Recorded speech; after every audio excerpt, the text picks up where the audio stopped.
Hello everyone, আসসালামু আলাইকুম। আপনারা সবাই কেমন আছেন? আমি আল্লাহর রহমতে ভালো আছি।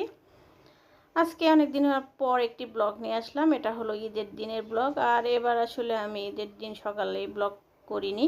এটা একটু দুপুরের দিকে 12টার দিকে একটু বাহির বাড়ি এসেছিলাম, এসে একটু সামান্য ভিডিও করলাম। আসলে আমার এদিকেও আসতে ভাল লাগে না, লোকজন বেশি। আর এখানে আমাদের বাড়িতে এক জায়ের গাছে অনেক কাঁঠাল ধরেছে, একদম গাছ ভর্তি কাঁঠাল, দেখে ভাল লাগলো, সেজন্য একটু ভিডিও করলাম। আর এখানে মাংস কাটাকাটি হচ্ছে, সবাই ব্যস্ত।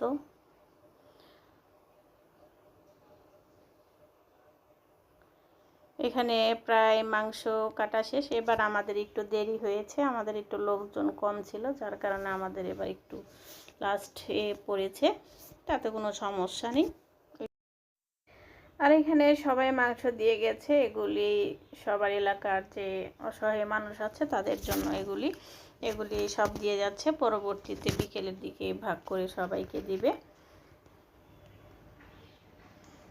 এই তো এইটুকু আমি ভিডিও করেছিলাম। এরপরে হলো এটা ঈদের পরের দিন সকালবেলা বৃষ্টি হয়েছে, এখানে একটু আমি ভিডিও করেছি। এখানে অনেক বৃষ্টি হচ্ছে, আর আমার বাড়ির পিছনে তো অনেক সুন্দর একদম খোলামেলা।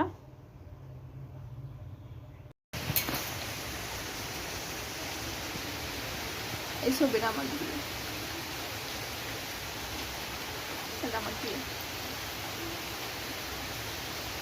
এই যে এটা দিয়ে, ঠিক আছে।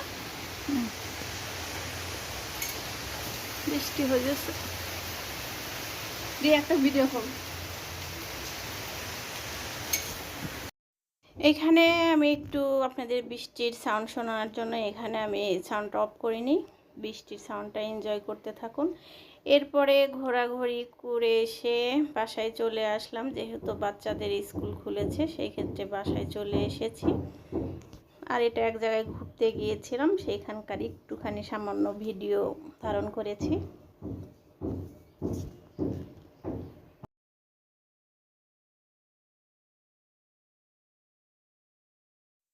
বাসায় আসার পরে বাচ্চাদের বাসায় নামিয়ে দিয়ে আমি একটু কুরিয়ার সার্ভিসের ওইখানে গিয়েছিলাম। আমার আপা রাজশাহী থেকে আম পাঠিয়েছে, সেজন্য আর কি আম নিয়ে এখন বাসায় চলে যাচ্ছি।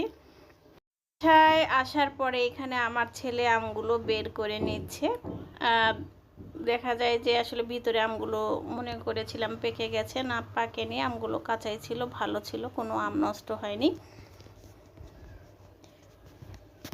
আর আমি যেদিন বাড়ির থেকে এসেছি এইগুলো আম আবার সেদিনই এসেছে, যার কারণে ভালোই হয়েছিল। আমগুলো সাথে সাথে এই হাতে পেয়েছি।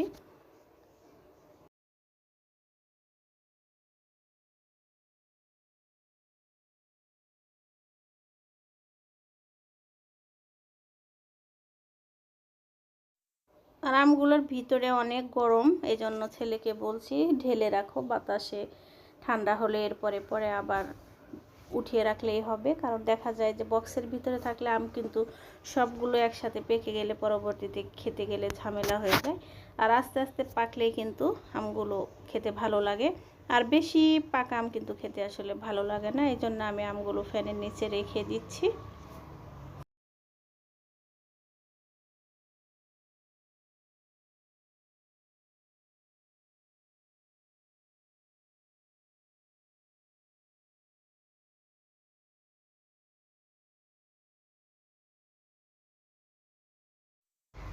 আর এগুলি রাজশাহীর আম, একদম ফরমালিন মুক্ত। আমগুলো খেতেও ভীষণ মজা ছিল।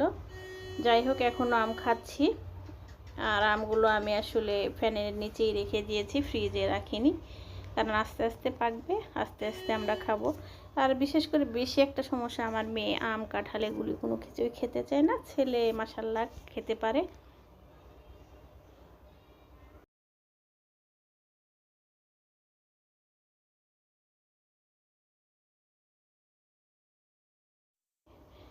এরপরে বাড়িতে সিঁড়ির কাজটা এখনও শেষ হয়নি, এবার দরজাগুলো লাগালাম, যার কারণে দেখা যাচ্ছে বাড়িতে এখনও কিছু কিছু কাজ বাকি আছে, সিঁড়ির কাজটা এখনও কমপ্লিট করতে পারিনি।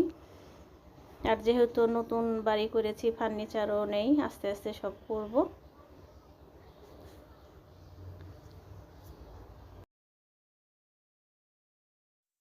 যদি আজকের ছোট্ট ব্লগটি আপনাদের ভালো লেগে থাকে তাহলে অবশ্যই একটি লাইক দিবেন এবং আমার চ্যানেলের সাথেই থাকবেন। আল্লাহ হাফেজ।